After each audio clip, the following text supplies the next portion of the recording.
Recording has started, Sam. All right, thank you. Hello, everyone. My name is Sam Suber, and I'm the Professional Development Committee Chair. And I'd like to welcome you all to our March webinar. Today, we have Kate McDowell presenting on data storytelling concepts and strategies. Just so you know, this webinar is being recorded. Kate McDowell is an associate professor at the University of Illinois Graduate School of Library and Information Science. She has formerly served as an interim associate dean for academic affairs and assistant dean for student affairs, and has led multiple transformative projects for the school, including the redesign of online education for the #1 ranked Master of Science in Library and Information Science, the implementation of the Master of Science in Information Management degree launched in 2016, and the restructuring of iSchool service to incorporate program committees in fall 2019, and the campus level course approvals for the new Bachelor of Science in Information Science launched in 2020. We are very fortunate to have her presenting today, and I will let Kate take it away. Thank you so much, Sam.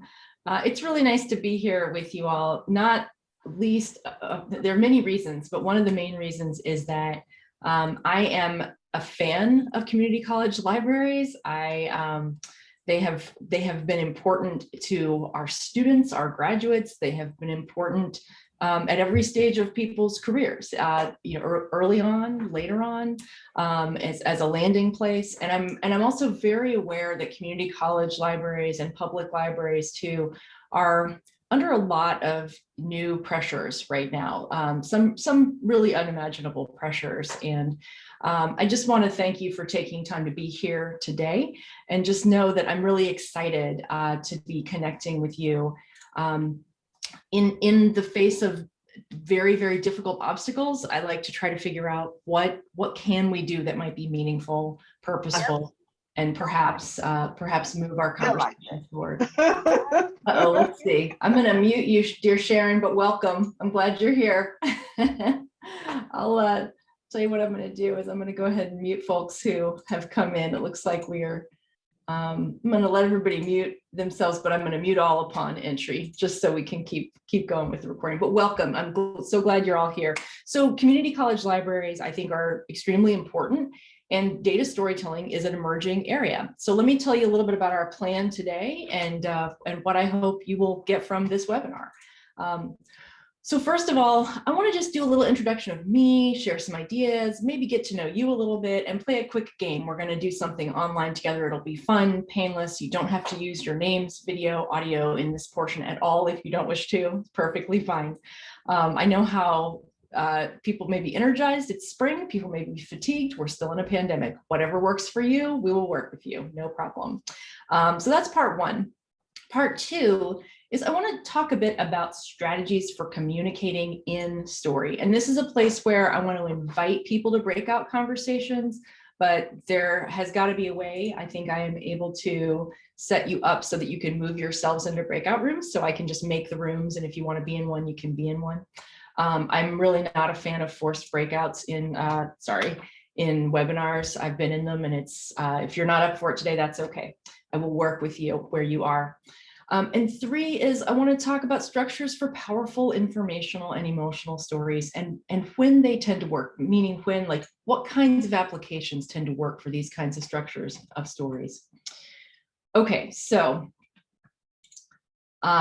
let's go on a bit, and let me just tell you, Sam, thank you so much for reading that introduction. I realized I had a typo in it. Our school has evolved over time to be the School of Information Sciences because we have so many degree programs. We actually have 6 degree programs in our school, 3 masters, 4 masters actually, 4 masters in undergrad and a PhD.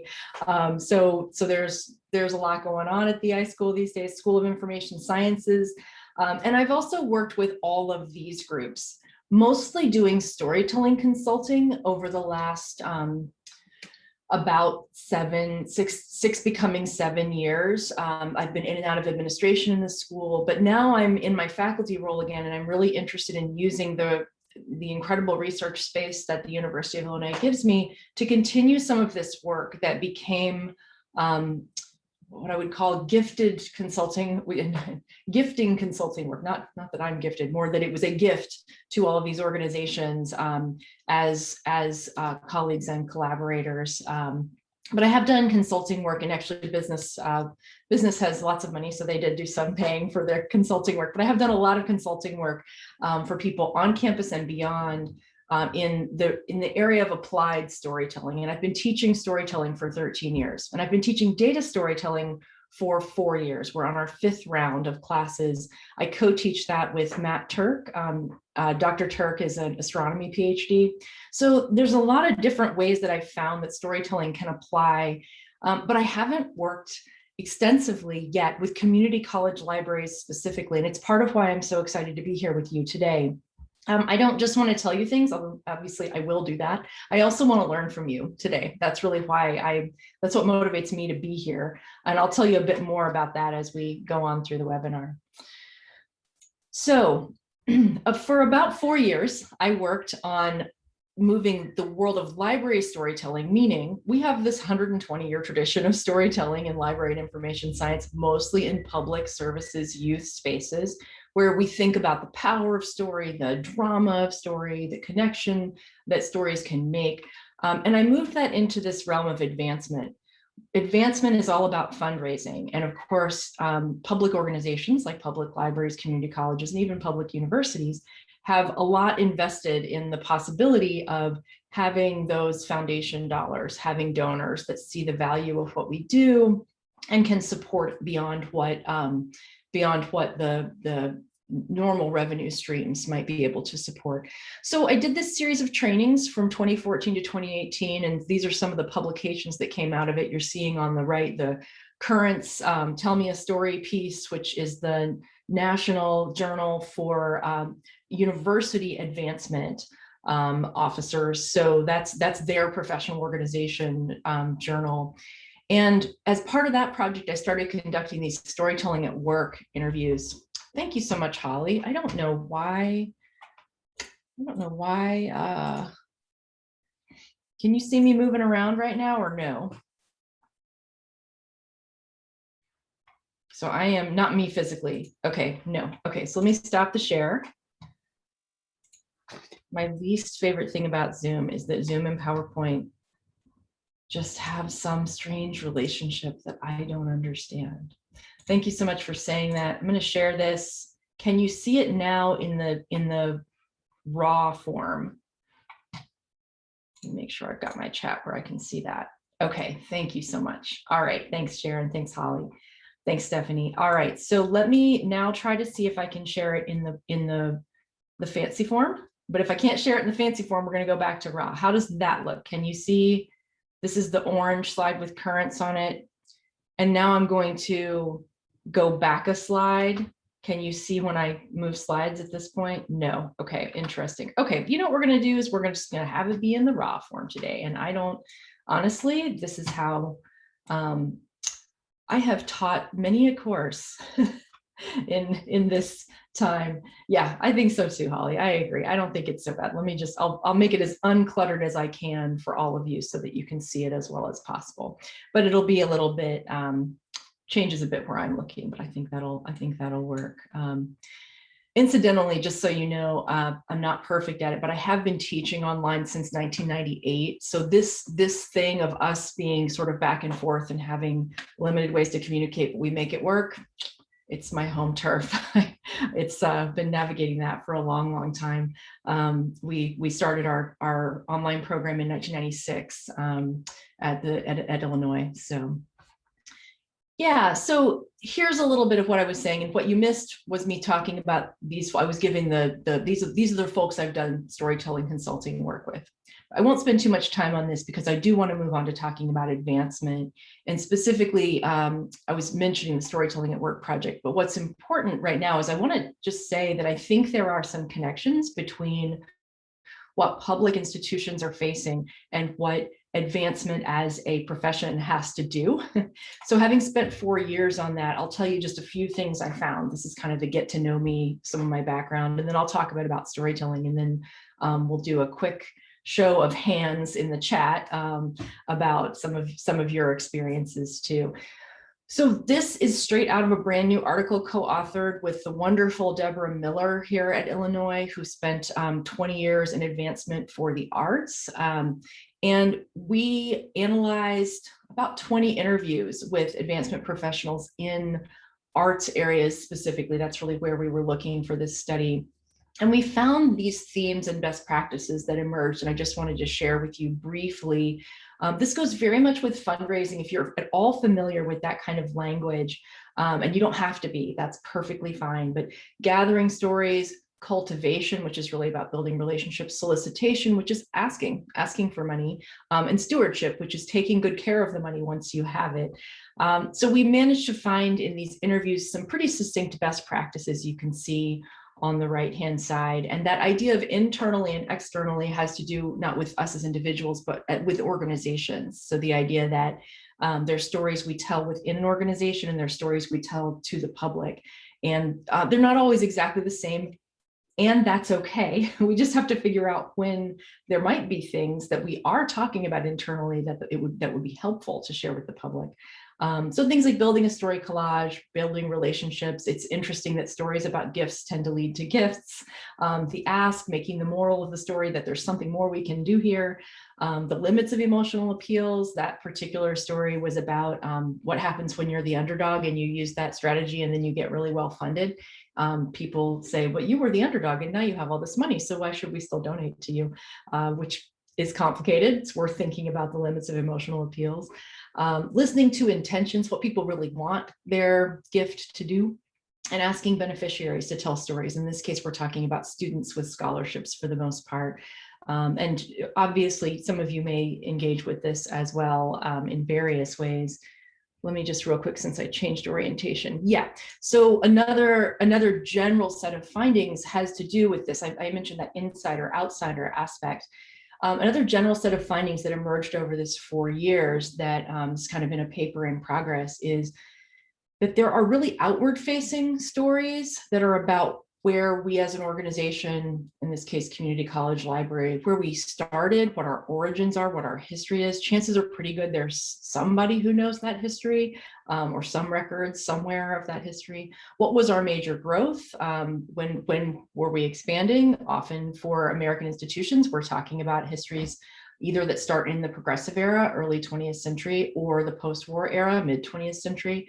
And then moments of mission accomplished. So what were some incredible things that we did? And then there are other kinds of stories that are told from insiders to outsiders. So these are the things, there's some things we talk about inside that really don't interest outsiders or aren't appropriate to tell them. But there are a lot of things that we talk about inside that are worth talking about outside in certain contexts. So like behind the scenes processes. Here in our region, I would say a place that's doing an incredible job of that exact kind of fundraising right now is the Eastern Illinois Food Bank, because they have done a number of really compelling and provocative videos of what happens inside the food bank and what it means for the community. So that's sort of an example. So behind the scenes processes is an example of that. Also conflicts and transformations. I won't have time to tell you today, but there is a long set of stories where it took us 2.5 years to come to a decision as a school to change our name to the School of Information Sciences from Graduate School of Library and Information Science. It's also the 5th name we've had, so there was a long history of stories of names in our field.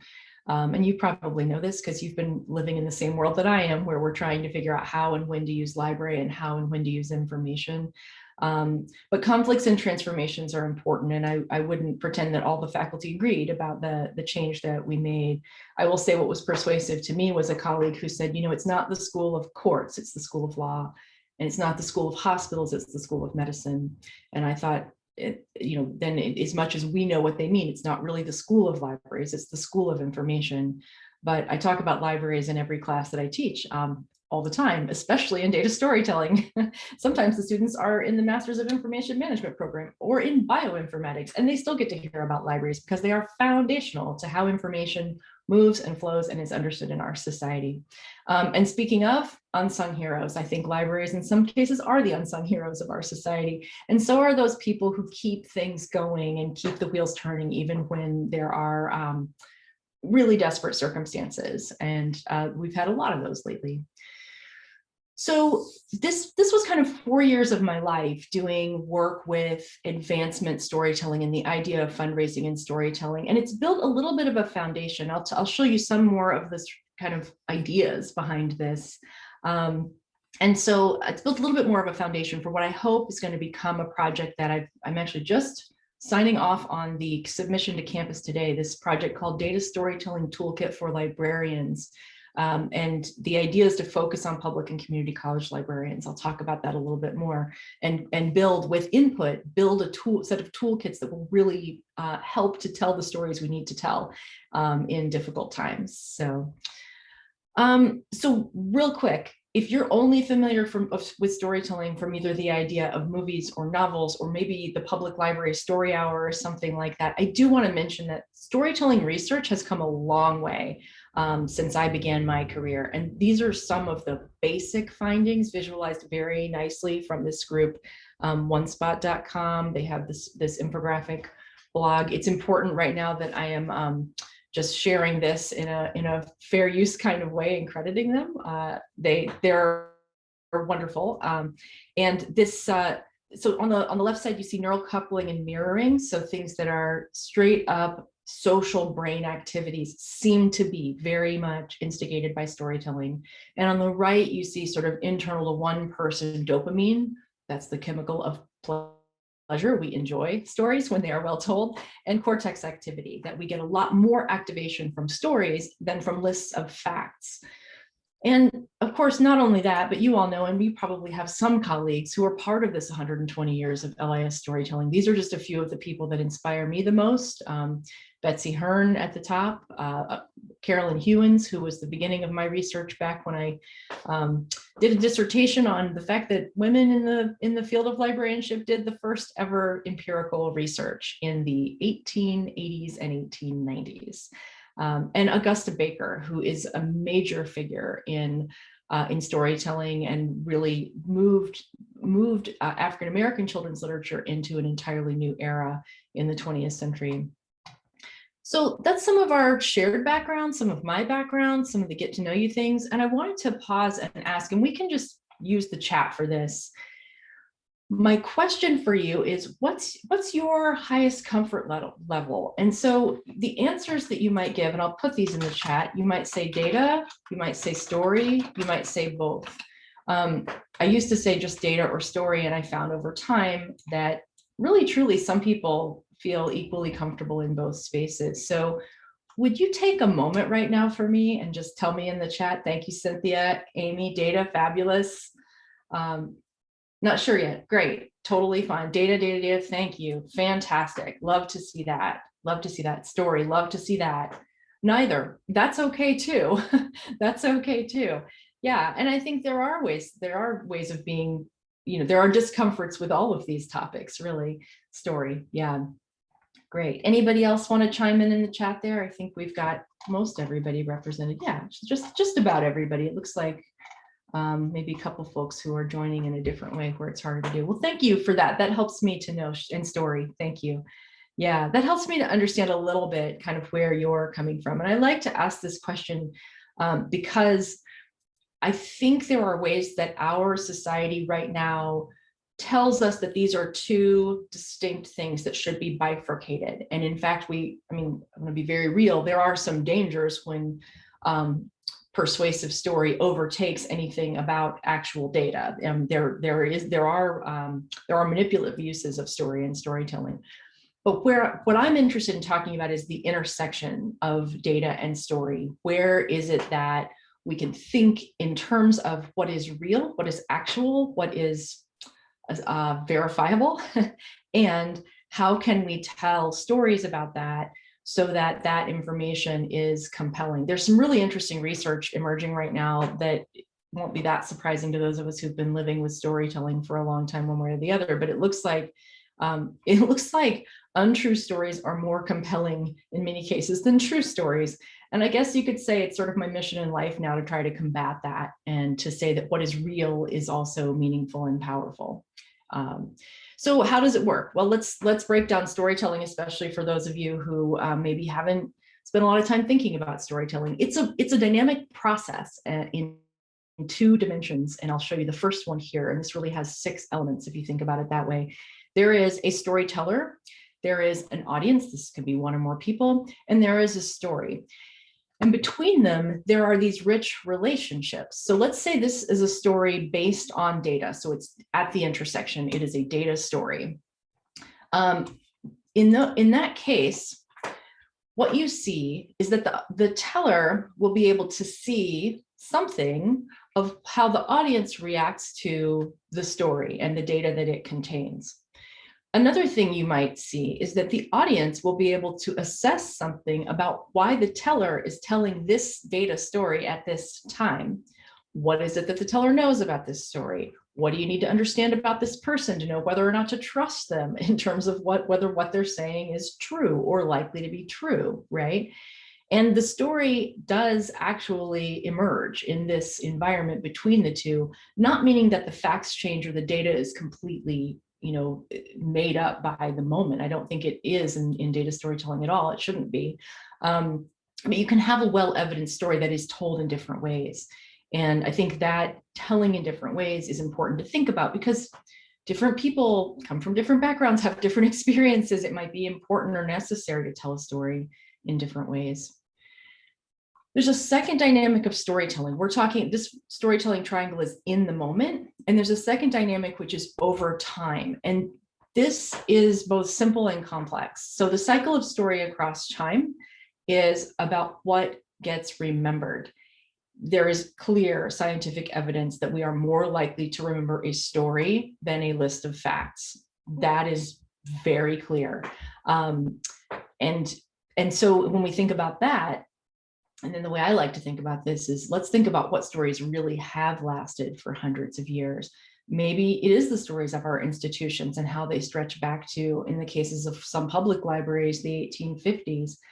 Maybe it's the story of community college campuses and how they stretch back to often mid-century, 20th century, but maybe earlier, depending on what you know and might share with me about that history. So there is this issue of how do you tell something so that it's not just being told and listened to, but it can be retold. With data, this can involve some simplifying, and that's a legitimate legitimate strategy and can be a concern. So when you are focused on having the data be accurate, it is sometimes necessary to think about how do you simplify in order to communicate effectively with your audience. So real quick, let me just switch. I mentioned data storytelling already. This is the 5th time we're teaching this course, 4 years. We teach well-evidenced stories that well-evidenced stories contain data. We think that narrative structures and strategies communicate data as both meaningful and memorable, and we are very much committed to the idea that data ethics mean people are more than numbers. Quite a few of you mentioned being most comfortable with data, and I'll share a brief story, and then we're going to play a game, but I'll share a brief story, which is that we had an incredible student in our first ever iteration of the course who brought home this idea of data ethics, meaning that people are more than numbers, brought that home to me much more than I, as the teacher, could have brought it. She looked at the Titanic data set.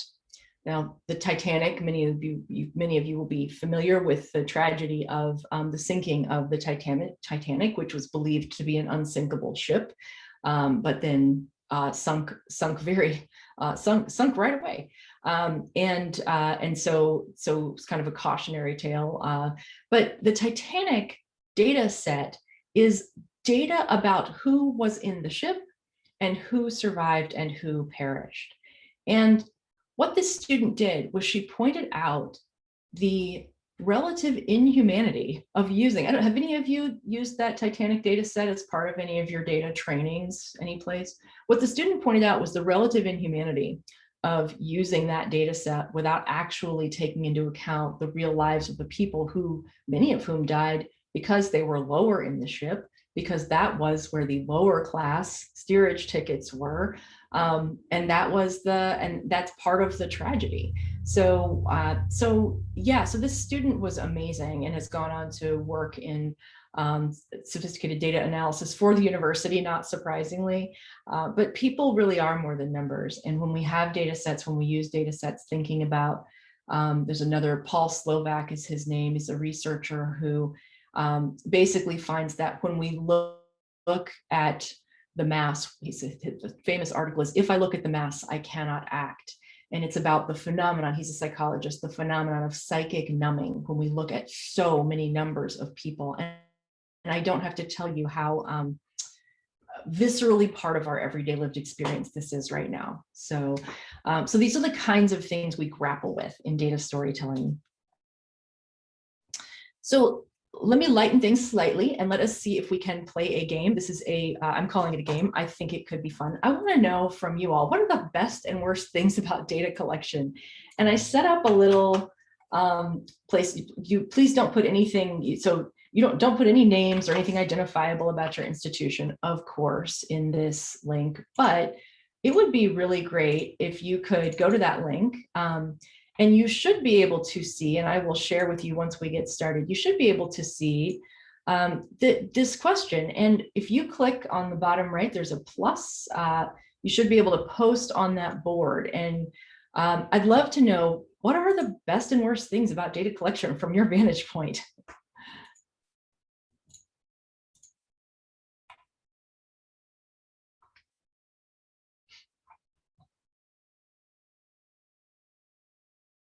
Some really good responses. Yes. Yeah.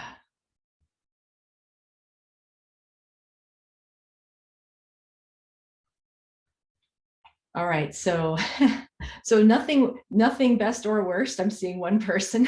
No support. Thank you.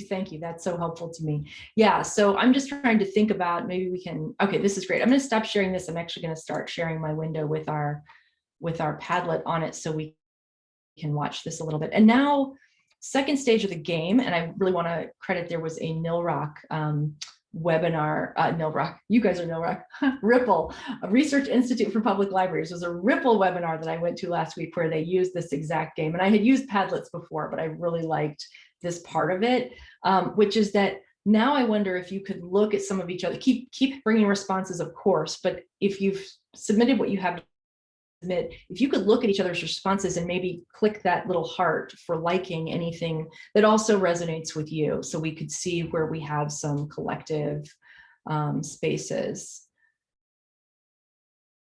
Yeah, boy, yeah. There's so many interesting things coming up here. My administration never uses data in decision making, even though they ask for it. Thank you for saying that. I think I'll talk about that a little bit later when I talk about the communication of data and the particular position that librarians, that we often find ourselves in, because it can be really tricky. Keeping half an eye on our chat too, just in case. No support, time consuming comes up multiple times. It's all numbers. It can be tedious, cumbersome, and time consuming seems to be our top one in terms of people really feeling that one. And no one uses the data collected. No one uses it once it is collected. I think that's super important. Yeah, I'm just looking around to see. And then best, thank you for these bests. Best, having data confirm what you think. That's really helpful, because then you're not just operating in a kind of, it might be an informed vacuum, but it might not have everything that you need. And best, getting the big picture, seeing what is being used. Yeah. Thank you very much for not understanding how difficult to obtain the data. And oh, I need it in 2 hours. Yes, not good enough. Focusing on the wrong data points. This is a character issue. So that one I can say right away, that has to do with how do you use visuals and verbal presentation or accompanying abstracts to help people know, what do you see as the character in the story? That is really key to getting people to focus. Helps people see is one of these best. this is great. And I'm still seeing a few people type. So thank you so much for playing along here. Well, we won't wrap it up quite yet because I'm really appreciating reading these things. Yes, yes. And so one thing I'll talk about in a minute is what I call story before storage. This is in response to collecting data without an actual goal or need.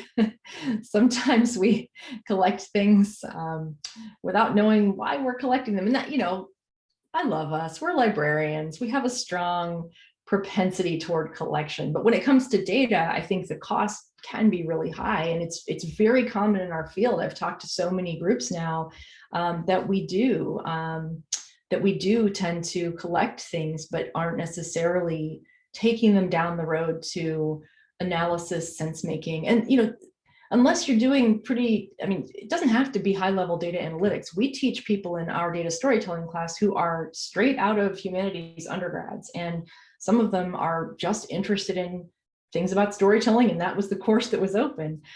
So that can work too. Not being able to get the type of data we need, citation analysis, yeah. So I'm still looking at a few. Overwhelming, yeah. So I think I'm going to, for the moment, move on from this. This will be here for us. Representative response for a survey. Right. Oh, that's so hard when you don't get what you need. Absolutely. There's some really nice bests and worsts. Yeah. Asking students for their response. It can be really tough to get students to connect. I'm just looking at the both. I'm looking at every response, but also at the ones that I'm noticing that had some extra likes on them. Thank you for that. That's really, again, it's helpful to me because there are lots of ways that our worlds overlap, but of course there are also specific things and distinct ways that community colleges have things in common, and I want to honor that and also understand it as well as I can. That was fun for me to see. Thank you. Okay, so I want to argue that even this small exercise opened a few problems to the possibility of collective innovation. I think we may not be able to solve the problem, especially in a time like this of students having trouble responding, but I can imagine there being ways of beginning to tell a story of process, of why it's important to narrow our focus to only the data that we know that we're going to use. And in this case, I'm using story as a way of saying communicate, right? I think story is a best practice for communication. It's much better than just showing people the data. Often people get overwhelmed. Overwhelmed came up when you just show them the spreadsheet without interpretation. But I think if you're able to tell a story about why a process isn't working, sometimes you can convince people to work together to change it. There are problems that go to resources, of course, too. So I'm not saying stories can solve all of our problems, but I do think they can open problems to collective innovation. And if we can get problems on the table in a way that lets us do a little bit of reflecting, that can be very helpful. All right, so let's talk, this is sort of part two. Let's talk about narrative strategies. So this is the idea of what are we doing when I say data storytelling? What are we trying to do? Because fundamentally, this is difficult. This idea of sort of, pushing a pie chart out through your words is quite difficult. There are reasons why data visualization is a key tool. My co-instructor in data storytelling, Matt Turk, I said he came from astronomy. Really what that is code for is he is a high-level expert in data visualization. He really knows how to visualize all kinds of immense, universe level data, which is amazing. And in some ways, the goal of storytelling isn't to sort of get data into our, into only verbal form. And it might not be only verbal form, it might be written, there might be sign language, there could be other forms of storytelling. But really, when I think about the goal of data storytelling, it's to think 2 steps ahead. It's sort of like a chess game. I had to have I was not terribly ill, but I had a vaccine reaction, had to take some weekend downtime, watch the Queen's Gambit. So chess is all over my mind. So kind of like a chess game where you have to be able to think out what are the moves. This is the move that you're really trying to make when you're talking about data storytelling. You're trying to get the data to inform the story so that someone else will retell it. This goes directly to things that people were talking about in terms of internal organization, like administration within an organization, and how that that connection is your administrator willing to, but also are they able to? Have they gotten the data tools? Have they gotten the data in a simple enough form with the character clearly identified so that they know what you, the person who collected it and analyzed it, perhaps, thinks is the most important thing? Or maybe it's not just you alone. Maybe it's you and a team of people who are more data and more story focused. Part of why I wanted to do a little poll on that too is that it's important to have, I mean, we know now there's so much research about the importance of diversity, capital D, on all of our teams.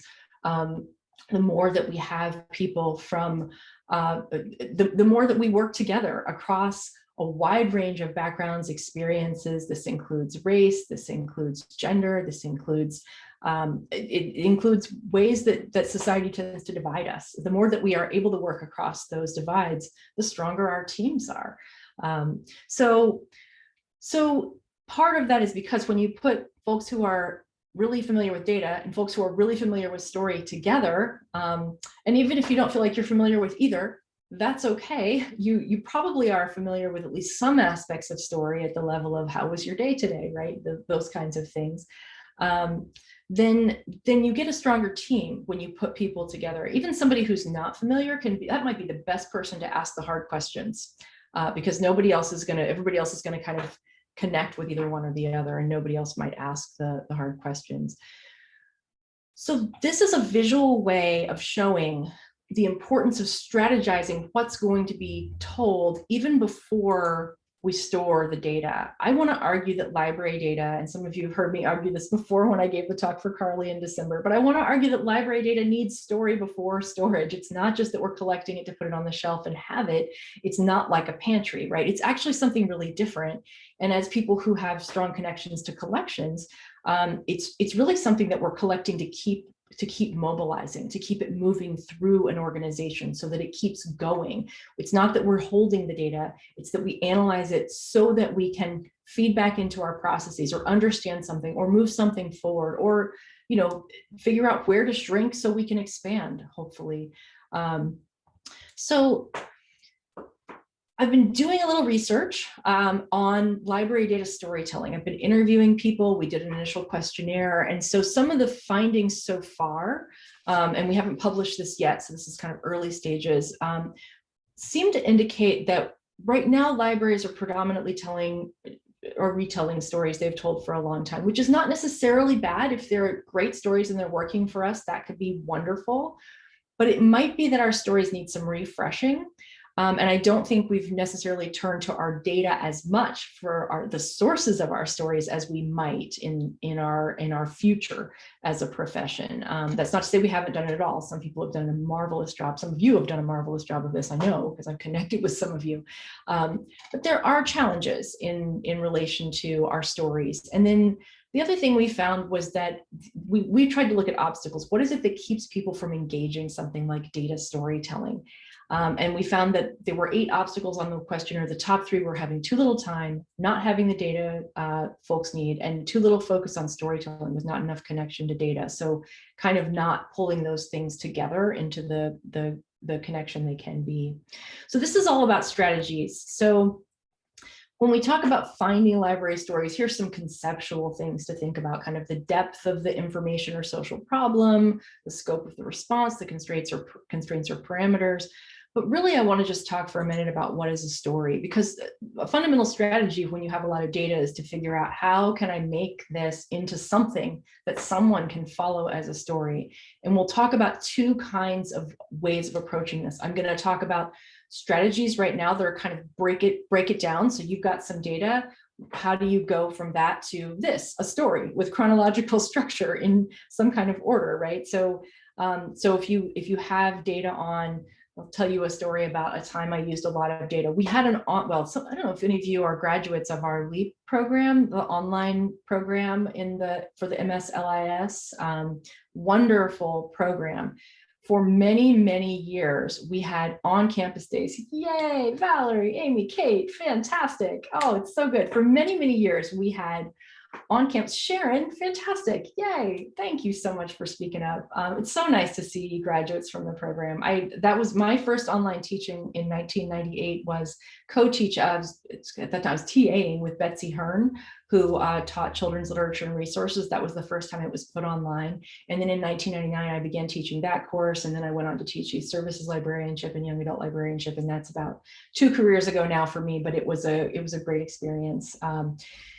The LEAP program was amazing in its old instantiation. And as we gathered data about what our contemporary students' experiences were becoming in the last decade, we started to get really nervous. First of all, the program was becoming predominantly regional. We had a national and even international reach at a certain point in the early days, and it was becoming a regional program. We could see that from the data. More and more students were exclusively from Illinois or the Midwest. And we had a lot of questions about that because we knew that, quite frankly, our competitors who had gone to they had invented their LIS programs as entirely asynchronous models. Their data was showing that they were getting a lot of uptake across the globe because they didn't have that time constraint of synchronous meetings.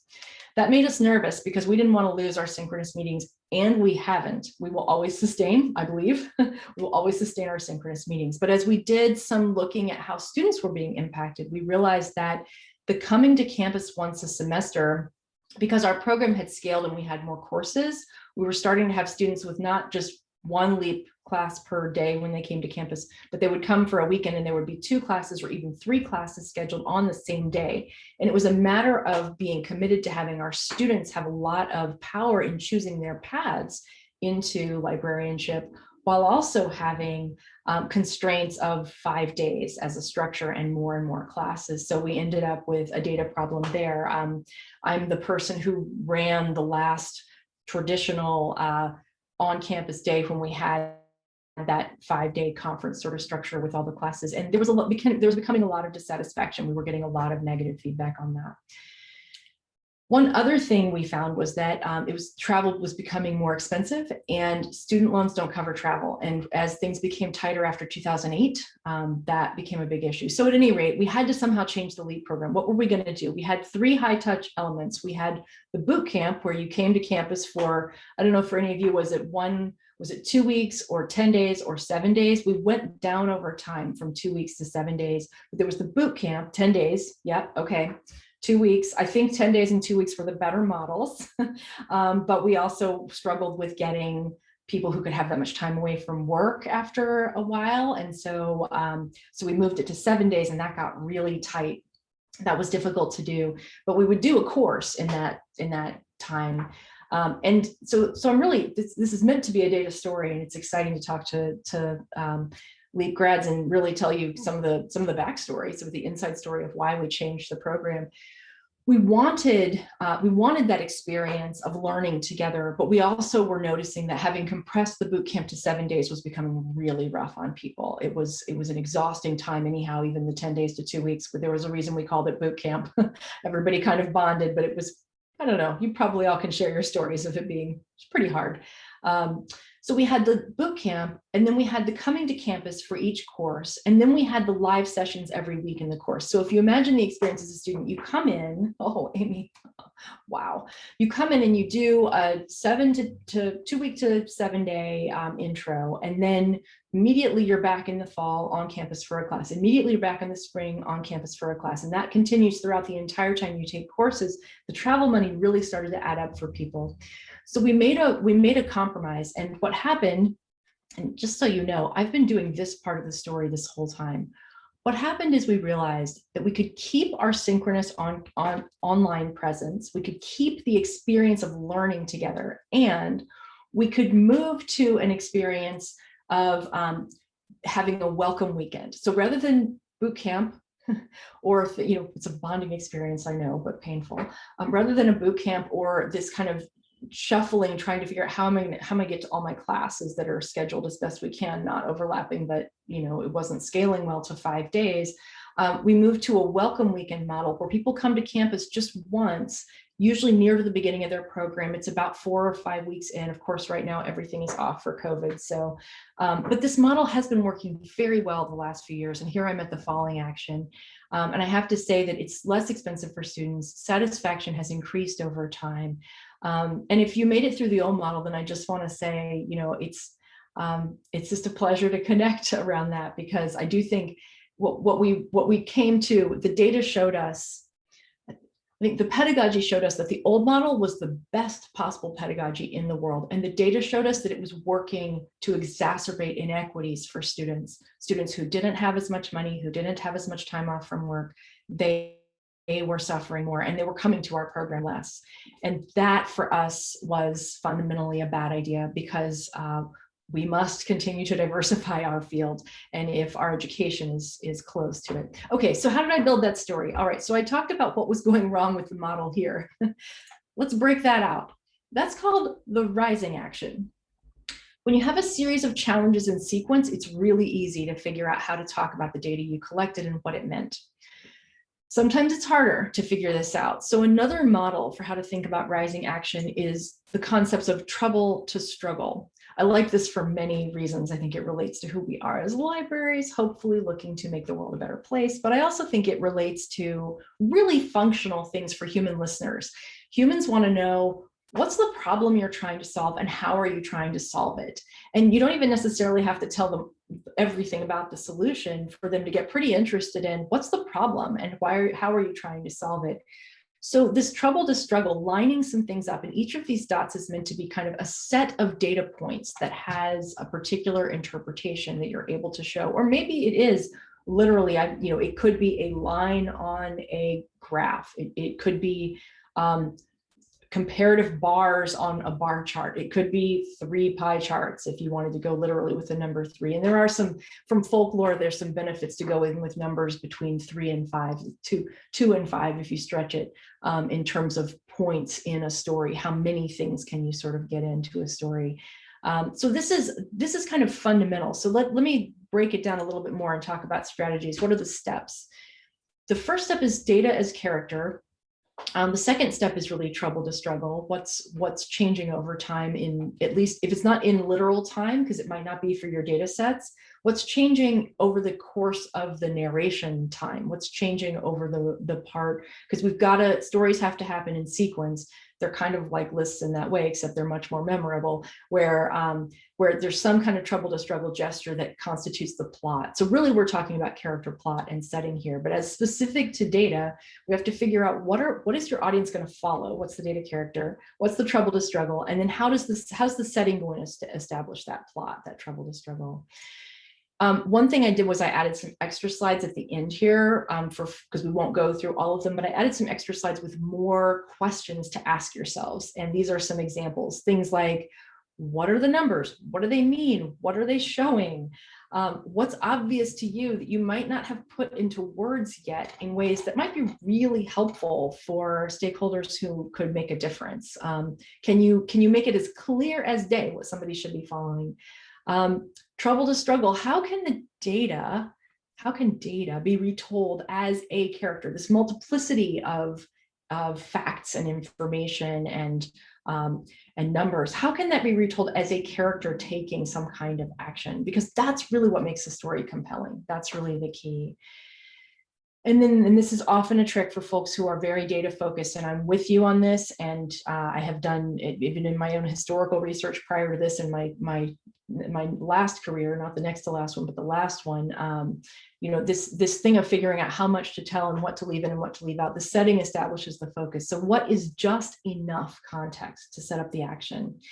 Yeah, and Holly, I agree. What can you cut to get to the action faster? The third question is really tough, and often I put it at the end, because I think once you figure out enough about 1 and 2, then you're ready to practice your story with your audience. Then you're ready to show somebody who doesn't already know what you're talking about and ask them. And this might be a librarian from another institution. I do want to get pretty quickly to our option for breakout spaces. This might be somebody outside. outside and inside being important contexts here, outside of your own particular workplace, who can give you a read on this. So we go to the storytelling triangle. I'm going to tell you something. You're the audience, you're listening to me. And of course, the story emerges between us. But the teller can also say to the audience, can you tell me back what you heard? What was most important to you about that? And I think that is one of the key ways when you're really stuck on number 3. I think that's one of the key ways to get there, is to remember that we are smarter together. Doug Lippman, who's a very famous story coach in the National Storytelling Network, says, and I really love this quote, we cannot practice communication alone. We never practice communication alone. It's always communicating with someone. Even if you don't have a perfect audience, if you have any human who will listen to you, with the possible exception of certain teenagers, it does depend. It depends on, but if you have any audience who will listen to you, then you can often get further along in the journey to this. I want to mention 2 resources very quickly. I won't spend a lot of time on these because these are more inspirational for you, but in particular, if you find yourself really on the story side and data feels very unfamiliar, Dear Data is a great book for you. Anything really can be measured. And this is a book of 52 weeks of 2 friends sending postcards, finding stories in data. And if you ever need visual inspiration for this question of where's the act, questions like where's the action, what changes, what's the meaning, this is a really terrific and somewhat playful book, because the 2 friends are sending back and forth data about their lives visualized on postcards. So I would recommend that to you if you are really skittish about data. And if you are really not comfortable with the idea of story, I would highly recommend this book because, and if you're uncomfortable with both of them would be great for you.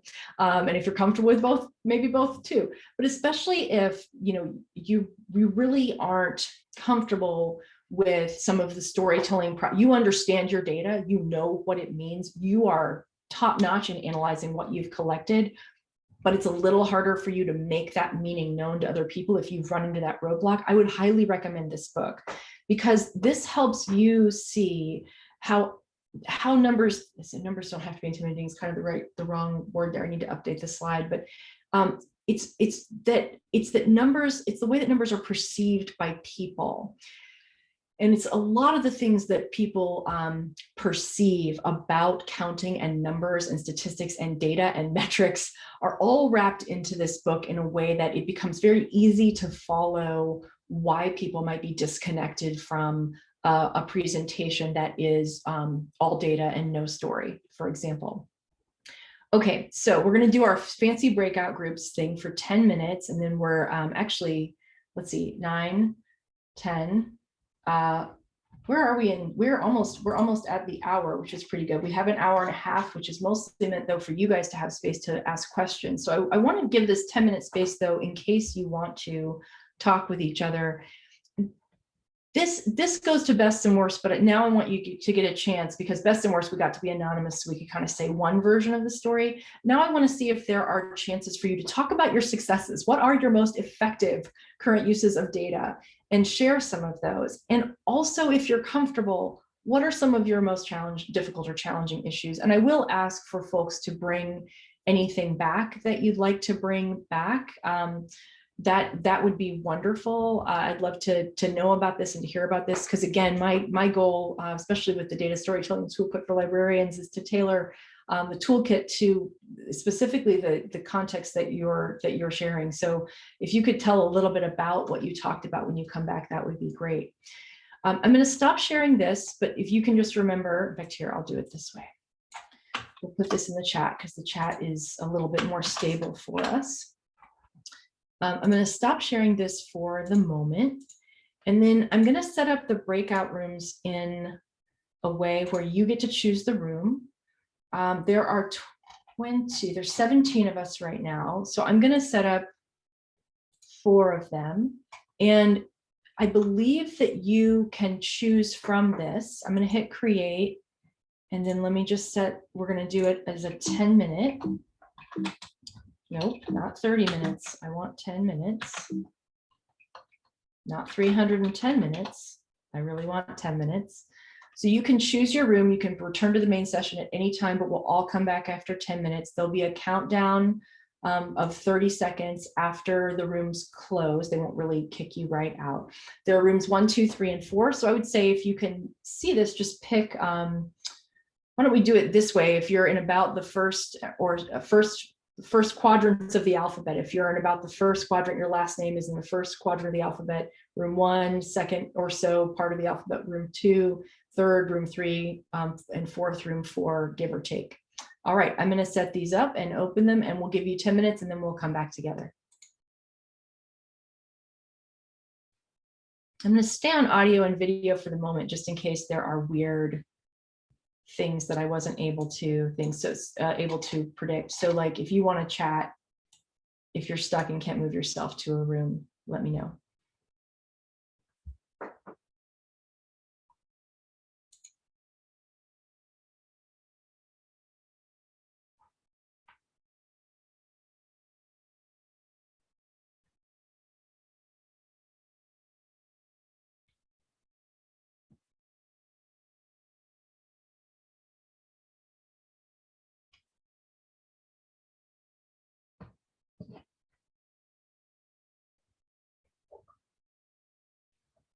Okay, great question. I'm going to go ahead and move folks who say in the chat. Let me move you to the rooms. Thanks for asking. Okay, Valerie, I'm going to get you set now. Excuse me. All right, Holly, I'm getting you set.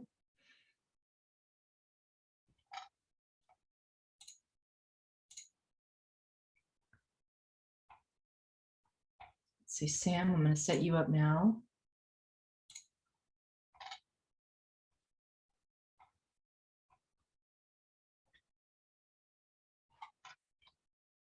Great. So this is no pressure. Lois, I'm not going to assign you, but Amy C, Amy P, Heidi, L Green, if any of you want to be assigned, just put it in the chat and I will assign you. Otherwise, I will take a moment as well.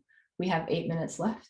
That's totally fine. I'm so glad, Amy, thanks for letting me know. And like I said, I've been in so many Zoom sessions lately where people just put me in a breakout room and I'm over it. So I'm putting it in the hands of you. So, but thanks for being here for all the time you could. It's great. All right, well, I'm going to take a super quick break too, but I will be back in just a second. So yeah, any questions, just put them right into the chat.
Okay, for folks in the room still, just want to let you know we are about 15 seconds from close of breakout rooms, which is another 30 seconds from everybody will be back, but really close.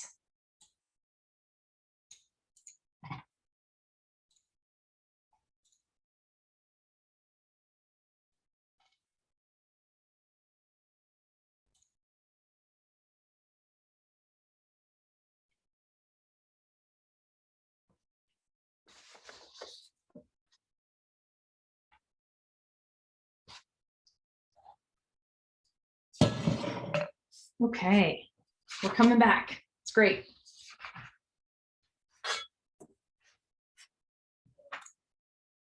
I'll share this again. See if I can see if everybody's coming back. Not quite yet. We're getting there. All right, that must have been our 30-second mark. Everybody's back. Awesome. So this is great, and I'd love to hear in any form that you're comfortable with, which might include just putting something in the chat, might include taking the microphone. Let me just triple check that I've let you. Yeah, you all are able to unmute yourselves if you'd like to. Of course, you can. Let's see, I'll give you the opportunity to start video if you want. You don't have to, it's not required. But tell me, is there anything that came out as a great story of success from any of the groups that you'd want to share for a minute about? We won't spend a long time on this. I just want to give a little opportunity to, well, frankly, to learn from you. For me, that would be great. Or big challenges, either way. Or just even what did you talk about that might stick with you from thinking in this context about data storytelling?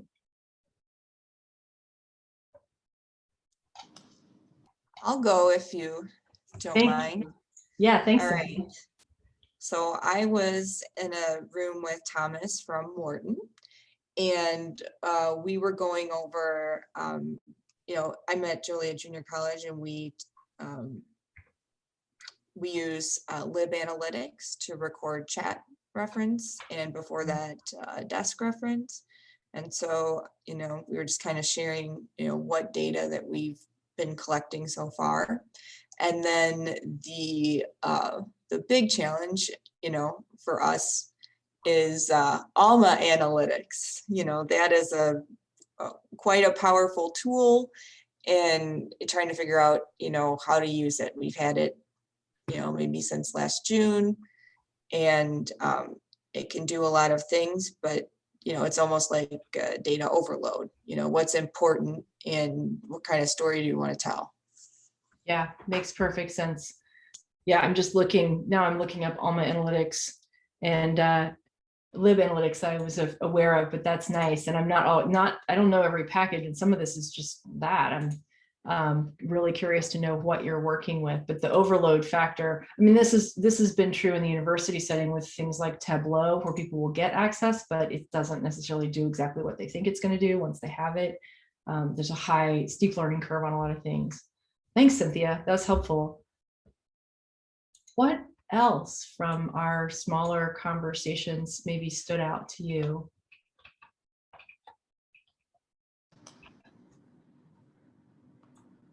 Can you hear me? Yeah, Sam, take it away. All right. What are your most effective current use of data? I said that to illustrate the data in like a form of a time series, because we're in semesters. There's like a fall and spring, and be able to show the data how like maybe there's an increase in circulation in spring, but a decrease in the fall. Be able to demonstrate that seasonality, so people can visualize that big picture of like how things are going over the course of the year or fiscal year. Yeah. The other is what are your most difficult or challenging issues? Because I coordinate a lot of data, it's like coordinating people to input their data for the month, either between departments, and making sure that that data is consistent with everything else. Before that, people had different formats and how to store and, visualize that data.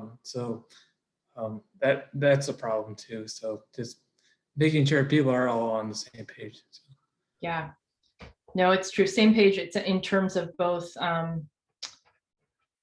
content and action, right? Because it's the coordinating to report, but also making the consistency of the data itself. And that came up in the Padlet a couple times too. Yeah. Thanks, Sam.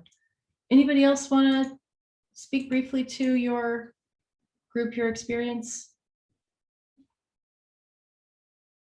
All right, well, I think I want to briefly go over, this is part, so thank you. That was really helpful for me to hear even a couple of examples. I'm available if you want to talk more. I'll tell you more about the grant possibility, which obviously submitting today, hooray. We'll see what IMLS wants to do. I'll briefly walk you through some effective structures. Once you have broken it down via strategy, you have a data character, you have a sense of setting, you have something of the plot, and you know kind of what you're going to be telling. A next very effective thing to do is to think about what could the narrative structure be. Excuse me. As in, what are some stories that have already been out there, already worked at a structure level, not the specifics of what you're telling, but kind of in the broad picture. So Sam, what you just talked about to me fits very well with the equilibrium cycle, which is the first model. And I'll just talk through 3 of these very, very quickly. And then I just want to open it up to questions from you. So these 3 are equilibrium, hero's journey, and the Enigma code. So the cycle of equilibrium, the climbing the mountain of the hero's journey, and the flashlight, the discovery of the Enigma code. Here they are. When we talk about the equilibrium cycle, and these all come from different narrative theories, we're thinking about stories. And the reason why, Sam, the cyclical year fits with this perhaps is that usually, well, I think it's bigger than that though. Usually equilibrium stories are about a steady state, some kind of disruption, and then a new equilibrium. So how does that transform? But they also can be just about cycles. And so cycles of a year. There are certain challenges that come up every year. The last year and this year too. What's graduation going to mean for people? That happens either in spring or every month, depending on what your institutional, if you're run by semesters, depending on what your institutional calendars are like. And that's a real challenge right now. How do you help people have graduations, celebrate graduations, feel like they graduated, feel like we're their lives are moving forward in positive ways, we hope. So equilibrium being kind of a steady state, the disruption being something that changes, something like a graduation. Doesn't have to be a negative disruption, could be positive, but maybe in a disrupted time like under COVID, and then a new equilibrium that emerges, some kind of next steady state that comes to be in, which takes it full cycle. The feeling is like there's a steady pool, things are all going along just fine. There's a big splash, and then there's a steady pool again. I think it's where we all hope to have a story of the pandemic, is that it will someday be a story something like that. This is a very strong story for organizations going through transformation, and we are all going through transformation right now. So any kind of transformation could be a sort of disruption that you tell as a story of how are you accommodating that and recovering. So that's one narrative structure. And these again are kind of big picture holistic. You would look at these impressionistically after you developed a data story and say, I wonder if one of these might be helpful to think about the emotional sort of experience of my audience as I'm telling this story. The next one is the hero's journey. Many of you will know this from films, books. The idea is that there's a hero, there's a person who's making a difference. For most of us, that's our students, right? That's the people that we're teaching, that's the people that we're supporting. It's their heroic journey. We are part of helping them climb the mountain.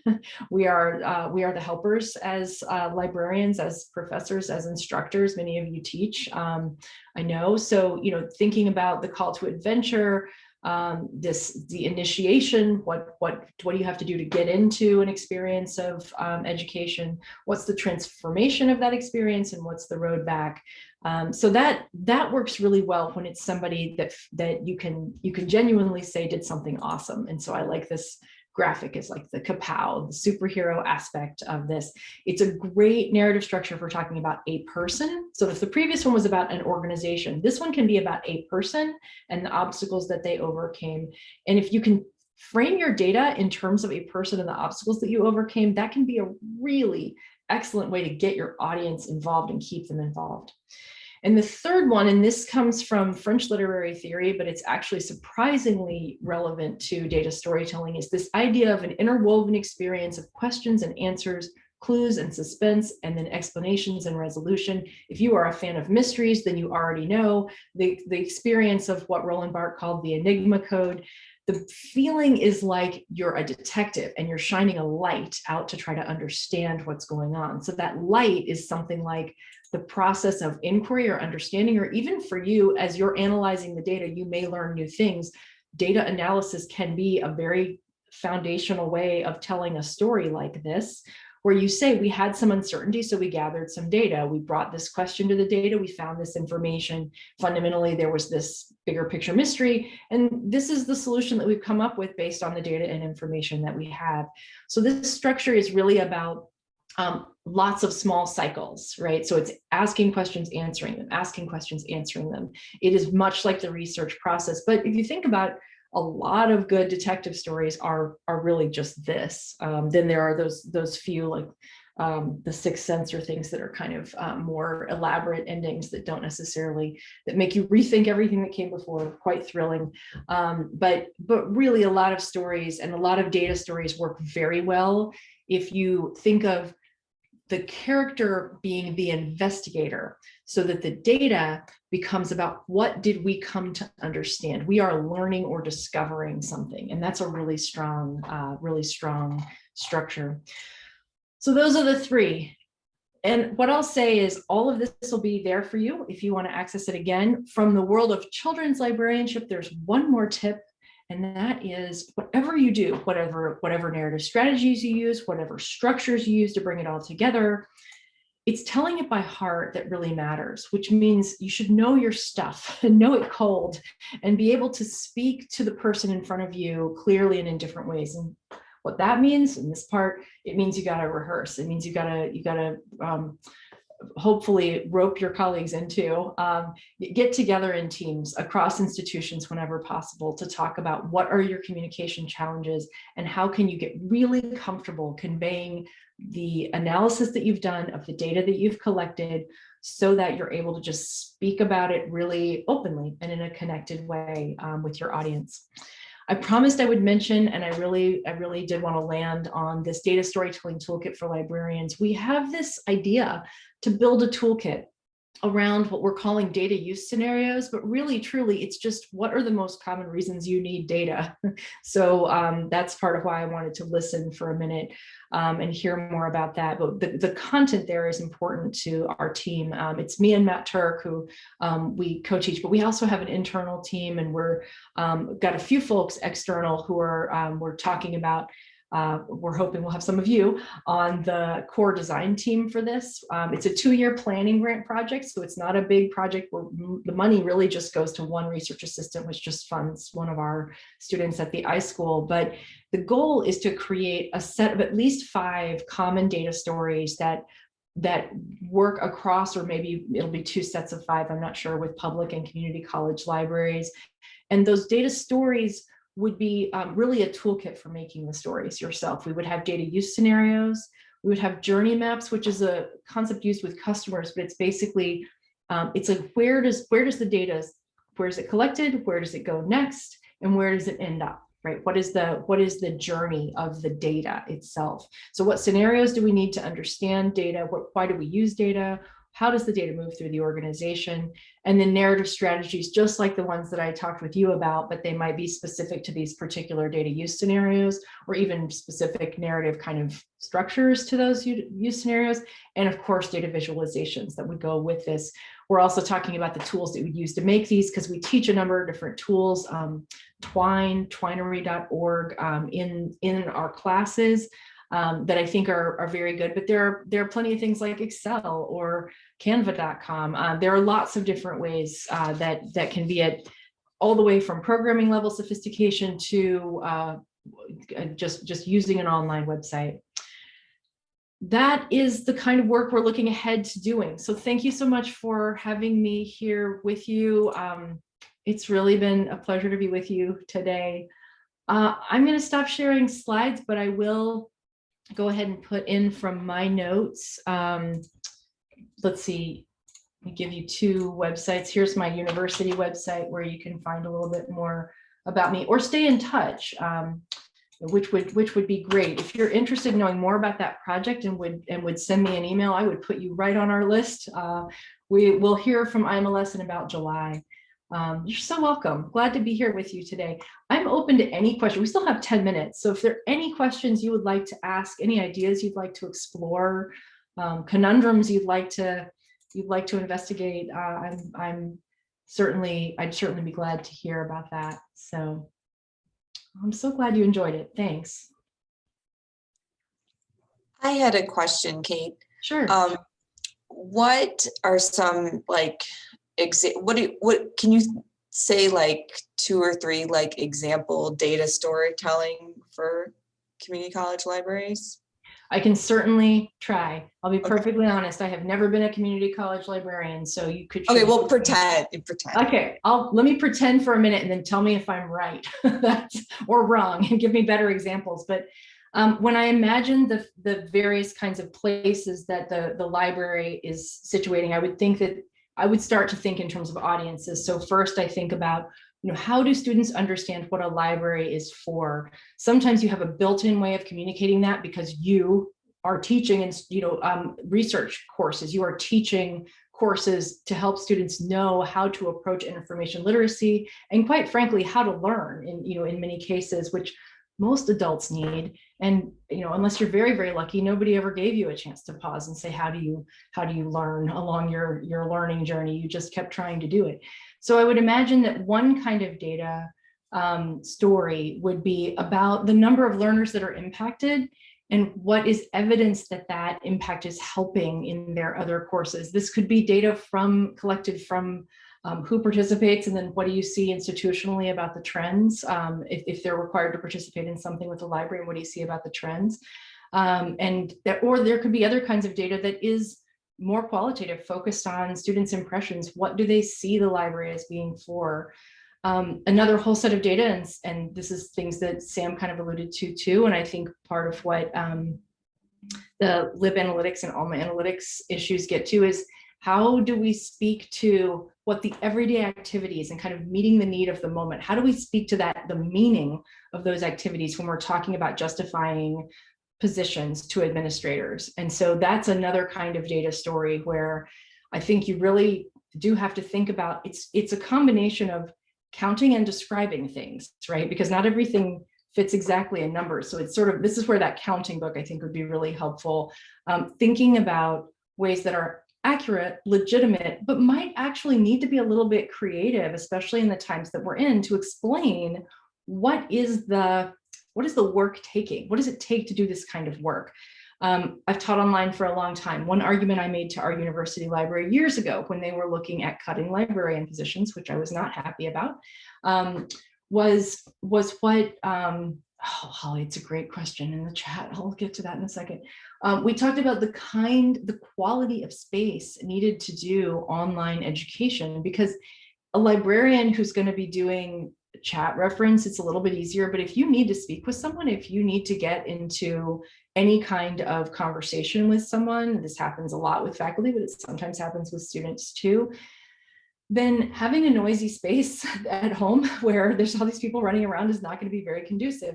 This is something we were talking about 15 years ago at Illinois. And obviously this year we've all learned the dire consequences of this for ourselves and so many of our colleagues, that having quality space really makes a difference in terms of what work can be done. So that's a kind of story that I can imagine that an administrator might not, because I remember seeing it in Illinois, like it didn't automatically translate that space needed to be high quality in order for librarians to get their work done. So it is a matter, I think, of looking at, and this is where it becomes even more, and I say creative, I don't mean to just make it up, but I do mean to take some steps back and look carefully at what are the day-to-day activities, what is taking the time, are there ways that you can either count that, right? Make it count by counting it, or express what the meaning of that time is, what the value is to the institution. A key place that I always look for any kind of data story when I'm thinking about what's the message that I need to send to administrators is I look at the institution's strategic plan in every sense. And that can be, it at least lets me know what's a language that's going to be heard. What's an opening? What's a place where the things that I say might be received? So this is complicated because you might have a lot of data, and it might be that window of what's going to be received is fairly narrow. And so this is another reason to think very strategically about what's the data character, how long do you have, and how short do your steps in the story, the trouble, the struggle have to be, and then really how do you set this up? How little can you say to set up what you need to share? Does that give a little bit, Cynthia, of possibilities there? I'm kind of drawing from my own experience. Yeah, we did something similar. We were in the middle of doing like student interactions and then working with institutional research to see how that affected their grades in like writing classes. But that got interrupted. But that's it matches exactly what we were trying to do. I just kind of wanted to hear your perspective on it. Thank you. Oh, sure. And there's one I just wrote about in the grant where I think public libraries are increasingly being asked to be a kind of job center and to really help with employment explorations. And one of the things we're going to try to do with that grant is build one of the data use scenarios about what do we need to understand to know whether or not public libraries are doing what they should be doing to help with community employment. So so it really, to me, those things line up pretty closely, actually. Student outcomes, community member outcomes. Yeah. Holly, great point. And I think that's something to think about. And I don't have a perfect solution to that. And I will tell you that the public library data tool that IMLS collects, like it's the same story, right? A lot of people spend a lot of time compiling the data. We do this for Elise, so it's actually the same story for us too, for educators. We have to report to places, but we don't always use that. And I think you're thinking about it just right. You're thinking about it in the ways that I like to think about it, which is that maybe we don't all even internally know about what that data is or means that we're collecting, in which case, what an opportunity. That's fantastic. Oh, and Francis, I'm so glad that was effective for you too. I really learned this from my mentors at Illinois, particularly Linda Smith, who some of you will know if you went through the LEAP program, the amazing Linda Smith. But yeah, she's the person who said, always look at the strategic plan. And I really do that now. I also, I haven't looked as much at this, and you might be able to tell me, but from the library perspective, I don't know how much like watching board of trustees things at a community college level, board of trustees, how that works for you. Sometimes that does, in my experience as a public librarian, sometimes that was helpful too, to just see what the trustees have been talking about recently, in addition to the strategic plan. Yes. Yeah. So that's another place to think about how, and there, I think it's not so much about just like, we have data, we have people we need to reach. It's not so much tailoring the data to fit just that. It's more about collecting the data as honestly and carefully as we can, and then thinking about the language, what's going to be well received. So, yeah.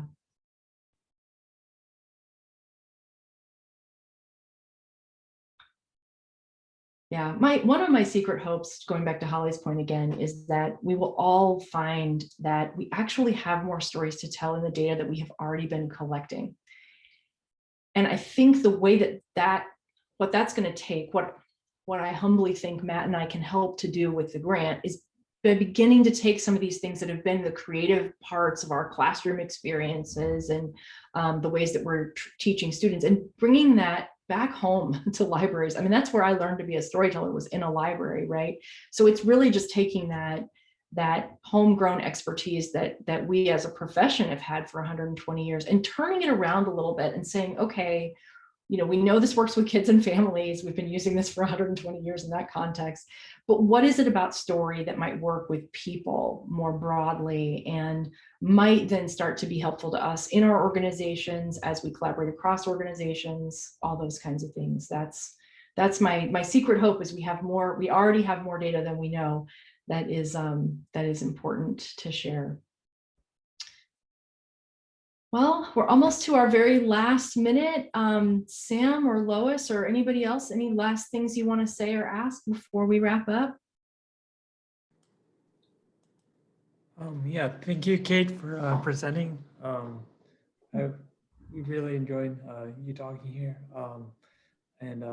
Yeah, I guess this ends the webinar. Thanks for all who attended.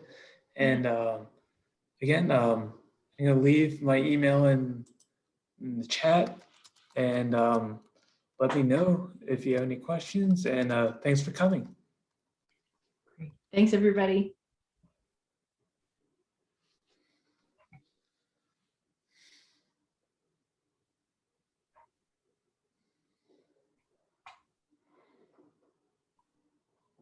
I figured I'd hang around for a second in case there were any other burning questions, but